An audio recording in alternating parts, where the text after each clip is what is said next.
Hey everyone, I'm Harry from the News World. Breaking news from Brussels: Ukrainian President Volodymyr Zelensky has arrived for an emergency defense summit with senior EU leaders. This crucial meeting comes as Europe ramps up its defense spending amidst growing security concerns.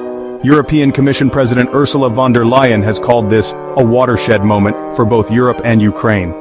Speaking ahead of the summit, von der Leyen emphasized that extraordinary times call for extraordinary measures.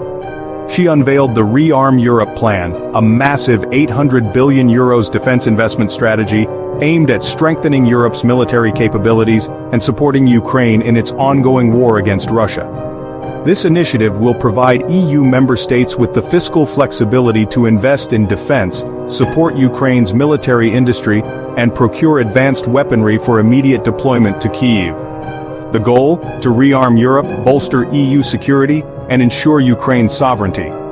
President Zelensky, addressing the press before the meeting, expressed deep gratitude for Europe's unwavering support.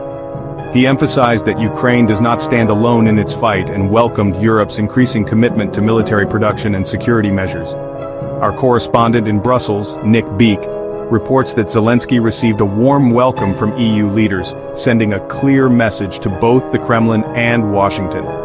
However, this emergency summit was not long in the making, meaning no major agreements are expected today.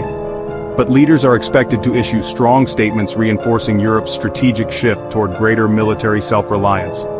Meanwhile, Polish Prime Minister Donald Tusk stressed the need to secure the EU's borders against potential future aggression from Russia, particularly in the Baltic region. There's also speculation about France expanding its nuclear shield to cover Germany and other EU nations, a controversial proposal that could redefine Europe's security framework if the United States reduces its military presence on the continent. And in Washington, the UK's Defense Secretary is set to meet his American counterpart to discuss the ongoing transatlantic security rift, particularly regarding the US decision to pause intelligence sharing with Ukraine.